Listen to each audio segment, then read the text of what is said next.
Alright, well there's several clues that even the most casual viewer could use to deduce that I am not in Utah at the moment. One such clue would be foliage of this nature. Ferns, even though they are looking a little drought stricken here, do not grow in Utah.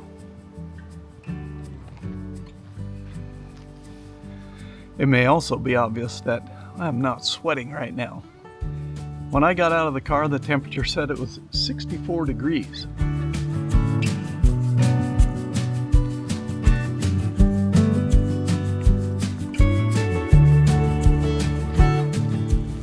When I left Salt Lake, it was 103 degrees.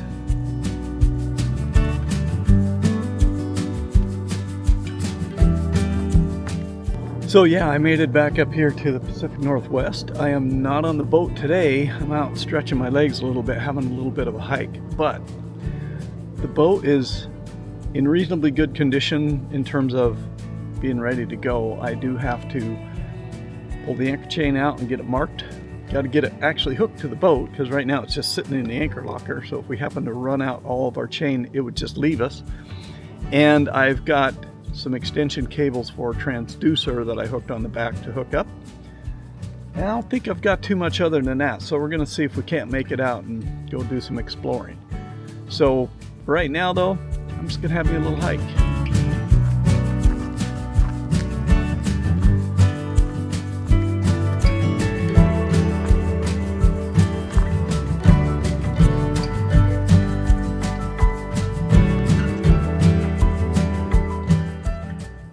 Alright, well I did take a little bit of time and went and visited the Ballard Locks. I'd never been there before, so it's free to go in and watch the boats go through the locks here. And I thought this was kind of cool. We get to see a train going by, the sailboat's waiting for the train to go by so they can lift the railroad tracks so he can fit out. And then all the private boats are loading up. Now they did have a big commercial barge getting ready to come through to go outbound.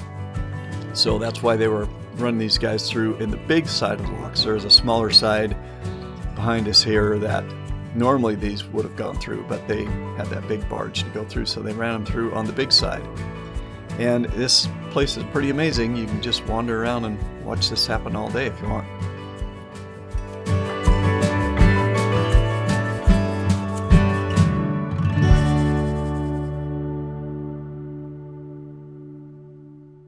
Alright, I'm tailing off one of the projects that got started in the boatyard, but I didn't have everything I needed to complete it. So, you know, I put that little transducer on the trim tab back there. I know not the optimal place for it, but it's a secondary transducer only. I do have the main one, which is a through-hole one that's hooked to its own little display up on the upper helm. But if I think I mentioned it before, I didn't have any way to see depth on the lower helm. And I had no redundancy on the depth sounder, so I now have that. I have got the thing hooked up once just to check everything out, and it works. So let me tell you what it took to get there. So the cable that comes in off the transducer is hooked into the transducer. It's sealed up in there because obviously that's underwater. So you can't mess with that connector. But it comes up a ways and it goes to one of these blue connectors, and these are a male connector. Now the transducer cable had 5 pins showing in it. And these extender cables I bought have a male and a female, but they have 7 pins in them.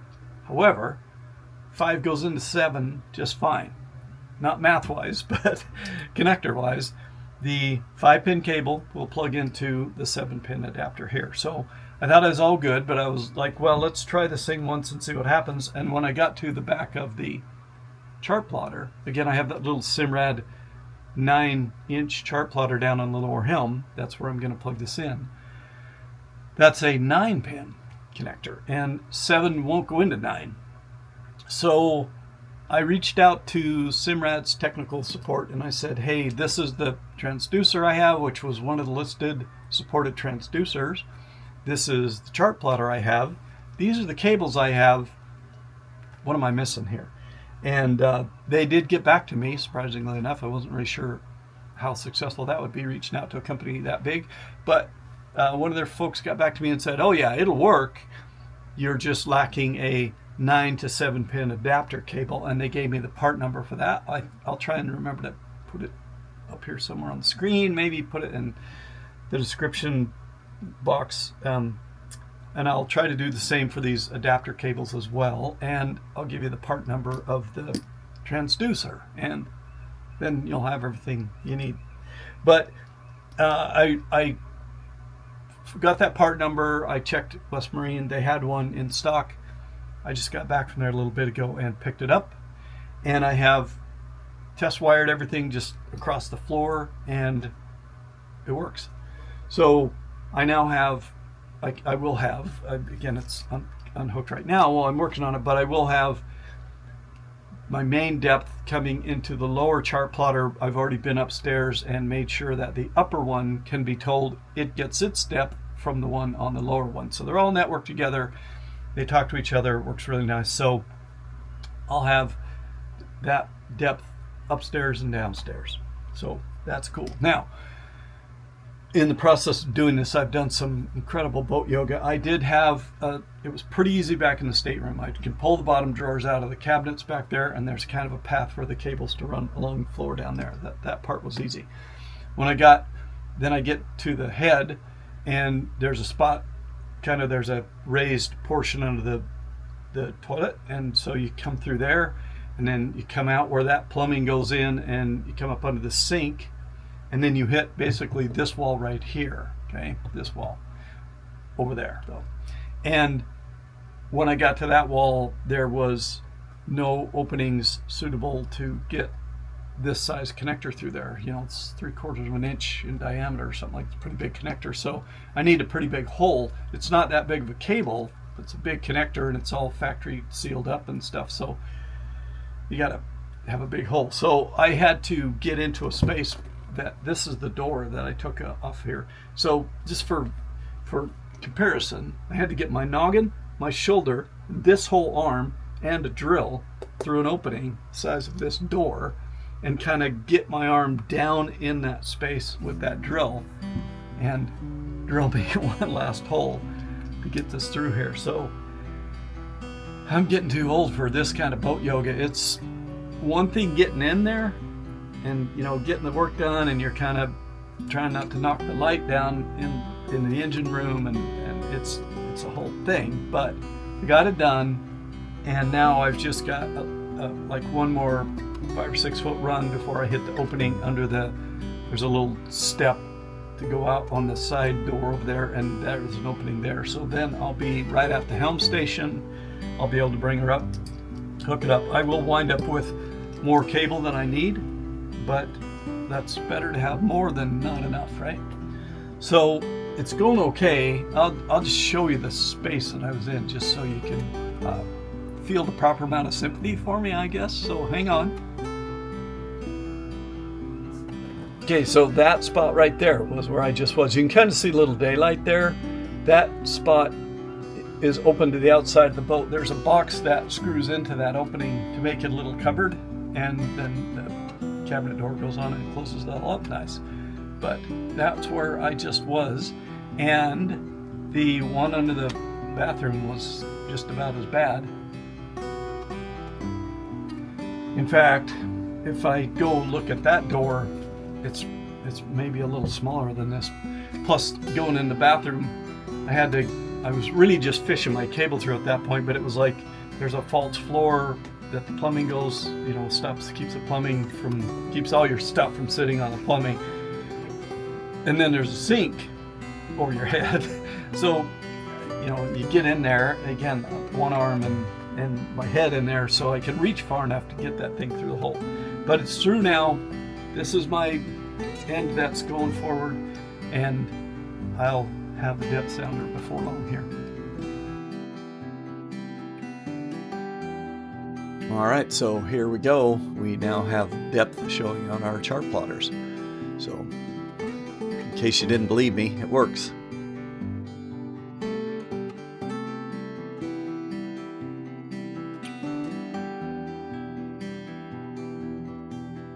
All right, well, I've been trying not to show you paint drying, but here's a little shot of our new anchor chain, all painted up, ready to go back in the locker. This job was Not a big deal, but it's done now.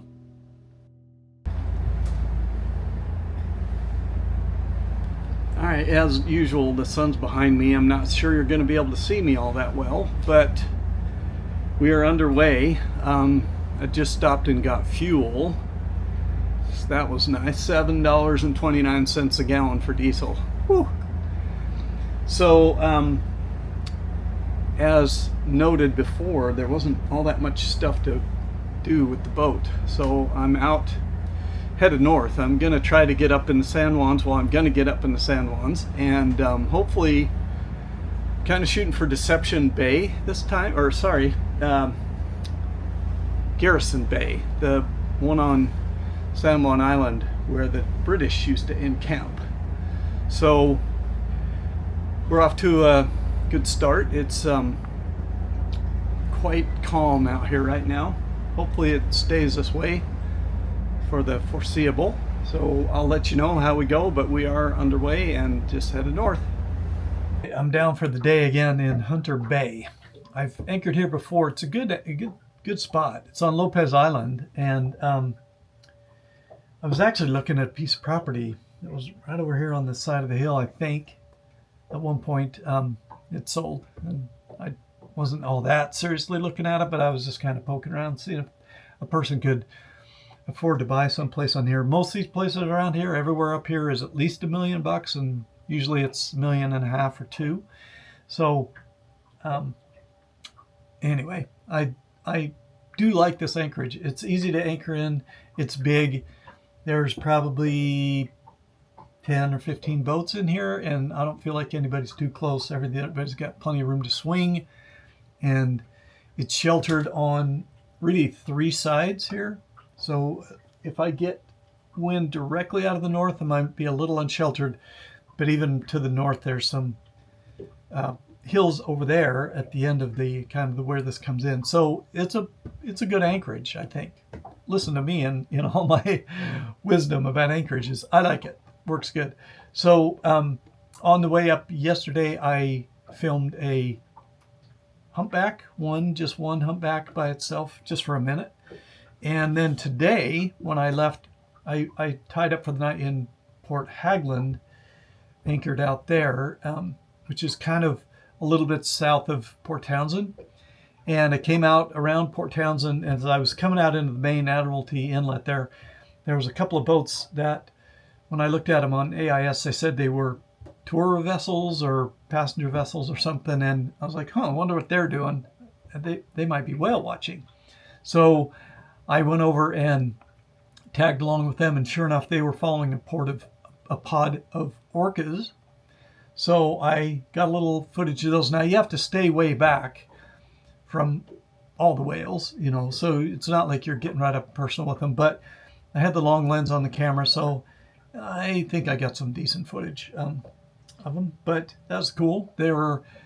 They'd go under for a long time, and then they'd come up, and they would kind of go back and forth like they were maybe feeding in a spot, and then they'd continue on, and by the time I left, there was 3 whale watching boats and a sailboat, another power boat, and another sailboat coming from behind, all kind of following along. But that was kind of cool. So I tied up here a little early, had an early dinner. I'm having a glass of wine, and now I'm just going to chill. I'm still managing power on this damn boat, and I'm really going to get the data collected of what I'm doing here and what I'm dealing with, because I have double checked that the generator is not tied to the inverter. So when I fire up the generator and switch everything over to generator power, the inverter still thinks it's just not getting any input from anything. So it's off the grid. And so therefore the house bank can't charge anything off the generator. So effectively right now, I'm not sure the generator is doing anything, because I think all the outlets and everything are coming off the inverter. So I'm going to have a chat with the guys.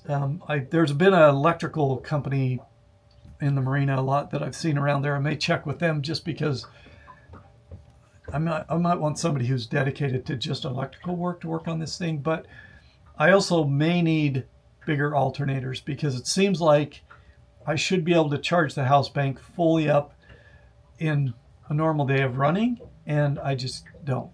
So, today when I shut the engines off, I had the house bank at 87%. And after cooking dinner, it's down to about 83%. And that gets me in a position where I'm shutting everything off. You see, I got the picture off the wall back there because I was getting into my little door so I could shut off the Starlink, because I think that one's a kind of a power hog. So I've got the Starlink shut off. I don't need it tonight, and we'll just see how we get through the night when we come out, and then I may leave it off while we're underway tomorrow and see if maybe that helps me gain a little more on the batteries. But it just seems like I should be able to have them fully charged after a day of running, and I'm not getting them that way. So not sure what's going on with that, but we'll get it sorted. So that's my check-in for tonight, and I will carry on with more check-ins as we get further down the road here.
All right, well, we've been on the road for about 2.5 hours now. Been making a little over 7 knots most of the way, so 14 and some nautical miles down the road. It's been the same all the way. The fog is up off the water, so that's good. It makes it easy to see. The water is as flat as can be. There hasn't been very much traffic, just a few fishing boats here and there, and I've passed a couple of other trawlers going north. But yeah, it's been a pretty uneventful ride so far.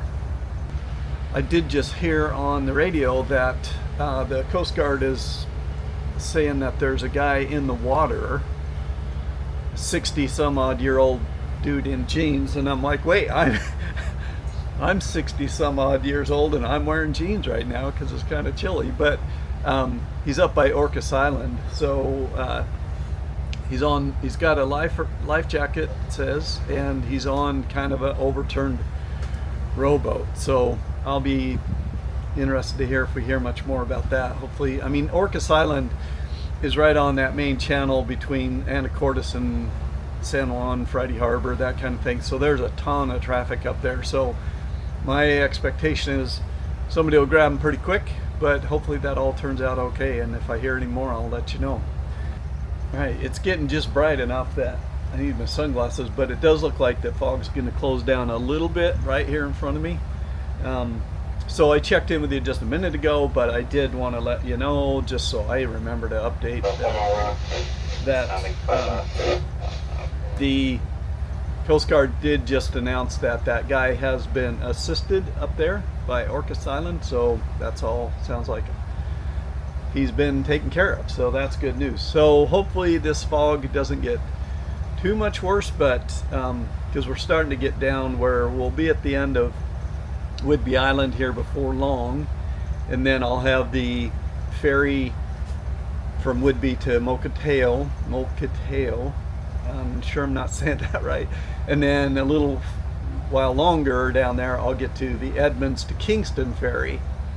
So those always give me a little pause to make sure I'm not in their way, because they haul butt. Although if it's foggy, they slow down. But anyway, it's smooth sailing so far still, and good to hear that that guy got help. All right, well, I know you expected to see Garrison Bay and San Juan Island, and so I got some explaining to do. I didn't really tell you along the way, but after I left Hunter Bay, I made the decision to come back to the slip here. And so I did go through that Swinomish Canal for the first time, so you saw that. And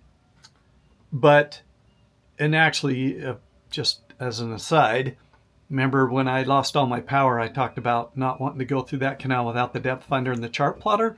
That was a good call, because it's pretty narrow in places, and there's traffic on either side. So I came down through there. That way I didn't have to time a passage through Deception Pass, and I didn't have to come down through Admiralty Inlet, which, even though the wind's been calm, still was a little rolly and whatnot. So I had come through Swinomish Canal and came out and stopped at that Paulnell Point, I think it is, which is by Crescent Bay. That's another of my kind of go-to anchorages. It's sheltered good from those winds that come in off the strait, Juan de Fuca Strait there, and so that was a good spot.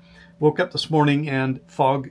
So there's fog a lot this trip. I'll show you while I'm chattering here. I'll chop in a couple of pictures I took and whatnot of the foggy lookout just to show you what it looked like. But what got me going was two things. First of all, the starting battery for the engines just doesn't seem to be charging properly, or I think when I bought that from those guys at S3, it was one that they said was used but not very well used. It's a great big thing, and maybe it's dying. But if the engines aren't, if they're hot, like if I run the engine and then shut it off and try and restart it, it just will barely turn the engines over. Now luckily they'll start, but something's got to be done about that. And I started worrying about not being able to start the engines. That'd be a problem. Even though if that happened, I got batteries. I mean, I got my thruster batteries in the back there. I could go unhook one of those and bring it up. So I would have survived. But I was like, okay, I'm concerned about starting. I'm concerned about the house bank, kind of dealing with it. The wake speed controllers are flashing red lights all the time. Now, it says you're supposed to get supposedly 2 flashes, and then you're supposed to count the others after the first 2. I can't make heads or tails out of that. But the most common thing is it's saying the secondary or the primary battery has gone below a comfortable threshold. So maybe those are complaining because that starting battery's gone down. I don't know. But so I'm concerned about that. And that's why I'm thinking maybe that's why the house bank's not going good. But then what really turned me around was I feel like I discovered a fuel leak down on the starboard engine down there. There's a pan under the engine down in the bilge, and you put absorbent pads down there. And when I was down in there doing my engine room checks before I started up the one morning up there, it's like, hold on a second, why do I smell diesel down here? And that pad under the starboard engine is red. It's got red, and the diesel is dyed red, I believe. So I'm pretty sure I got a fuel leak on the starboard engine. That makes me nervous. So that's what all got me to just go, all right, go home, make a list, get all this stuff fixed so you can go out and not be worried all the time. So I came home, and the good thing about it was the wind was still calm. Now I was in fog all the way down, and then just about the time it got here, it started to lift up and the sky was lightening up, and now it's blue sky up there. But the wind was still pretty calm, so I was able to dock no problem. I had a weird thing happen with the little lanyard controlled thing. Now, the other day when I was using the bow thruster, it shut off on me when I was on the upper helm, and pulling out of the fuel dock, I got like 5 seconds of thruster and then it stopped. I still had the stern thruster, so I was able to shove the stern out and then just back out. It wasn't that big a deal. But when I was pulling in here today, I was working off the thruster controls on the lower helm, and everything was working fine. The bow thruster was staying with me over, a fair amount of time. Now I only needed a couple little bumps because I was doing okay. And then I got off and I was tying everything up, and I just thought, oh, the bow's drifting out a little. I'll just hit that button and pull it over to me. Well, then I hit the button and that controller locked on the bow thruster, so it was running up against the dock. So then I hit the other side to kind of stop it, and then it locked on that way, and then I hit it again and got it to stop. But I'm concerned about, what it is there's a little plug-in interface that replaced the old manual switch on that bow thruster. So when you buy it from Side Shift, you get this little Bluetooth interface or RF interface, whatever they use, and you replace the old switch with this interface that then goes to the two switches and the lanyard and all that stuff. And I'm just wondering if maybe I've got something going on with that little control unit that you plug in there or something. So add that to my list of stuff. So I am going to kind of chill here and get a few things done, and then I do have to head back to Utah to watch dogs again for a little bit while the kids are traveling. But I'm in no hurry now, so I do want to get up, and I'm going to take the top bimini off and scrub it up good. The birds have been pooping all over it, and I've got some stuff that cleans that off. And then I don't know if you remember when 2 seasons ago or whatever, I had bought some stuff that waterproofs that canvas, and so I'm gonna wash it good, dry it off, and then retreat it with that waterproofing stuff, just so it's kind of ready to go for another season. And I do have some ripped isinglass up there on the side that just gets baked in the sun all the time, so I've got to figure out something to do about all that. But for now, at least want to just clean it up. So yeah, I got a long laundry list of stuff, and part of it is questions, like, for the electrical guys, but some of it is obviously got to be fixed, like the generator should be able to generate its electricity into the inverter so the inverter can charge up the house bank and whatever. So that's why I'm back here in the slip. So the drama's over. Even though the docking went fine, that first cold beer after you get the boat all tied off, man, that's always a sweet reward. But I'm going to wrap this up for now, and I will check in with you next time I'm doing something fun to watch.